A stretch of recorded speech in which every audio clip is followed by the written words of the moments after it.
Oi, pessoal, vamos resolver o exercício 9 agora. O exercício 9, ele é um pouco diferente dos demais na abordagem do enunciado, mas no fim das contas a gente vai fazer a mesma coisa que a gente está fazendo desde o primeiro exercício, que é calcular a transformada z, etc. Então eu tenho uma expressão aqui que ele fala que é y de k, e ele pede a minha função transferência.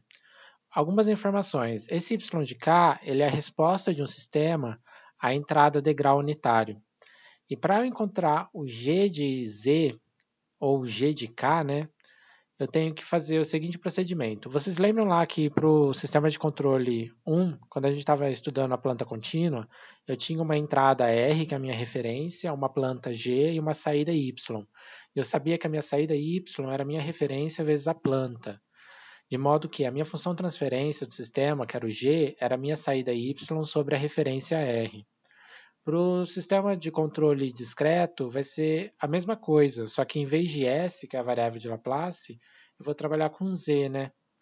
Eu só não sei se isso acaba sendo válido em termos de K, né?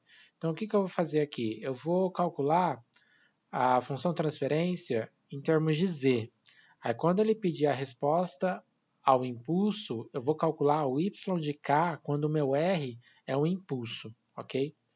Então vamos calcular a primeira parte do problema, que é a função transferência. Então eu tenho aqui g de z vai ser a minha saída sobre a minha entrada, em termos de z. Eu sei que a minha entrada é o degrau unitário, o enunciado me diz isso, então a função z dele é z sobre z menos 1.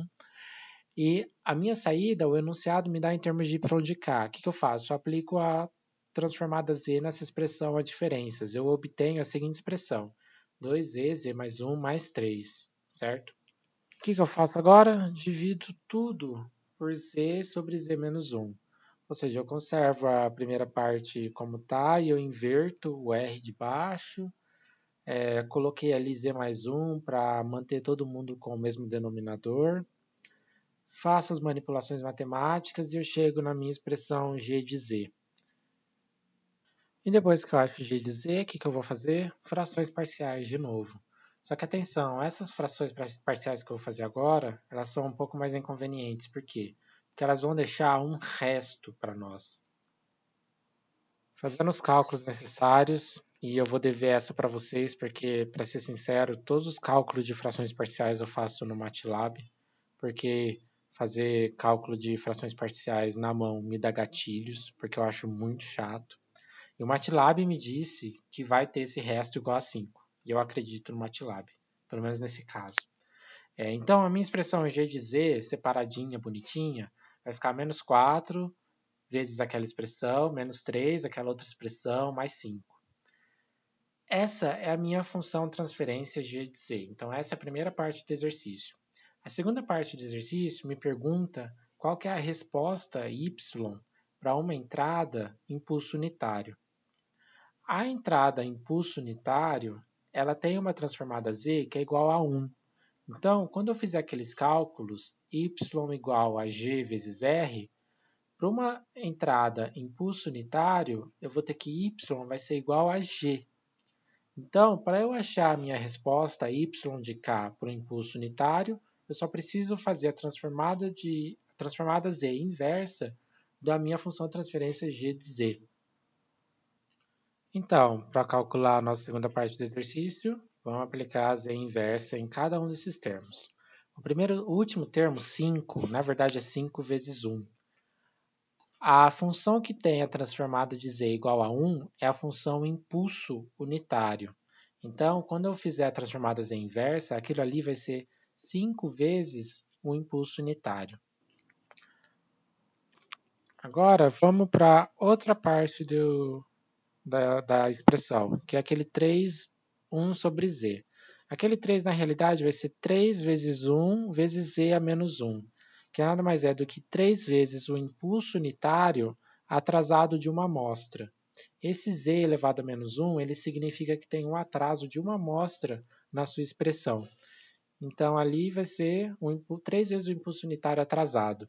Ali eu escrevi impulso unitário de kt e depois o impulso unitário de k, mas vamos manter como padrão o impulso unitário de k menos 1 ou impulso unitário de k.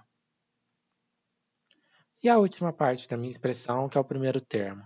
Aquele ali, se vocês lembrarem do outro exercício que a gente fez, acho que o exercício que a gente fez ontem, aquilo ali vai acabar sendo menos 1 elevado a k menos 1 vezes a função step atrasada de uma amostra, que é o nosso u, né?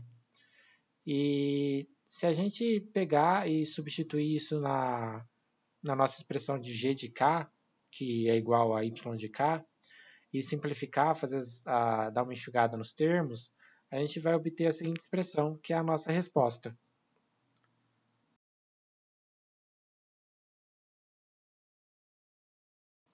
Ali o primeiro termo, 4 vezes menos 1 elevado a k, já está simplificado. Eu peguei, abri aquele expoente k menos 1, calculei menos 1 elevado a menos 1, juntei com o sinal do menos 4 e acabou dando aquilo.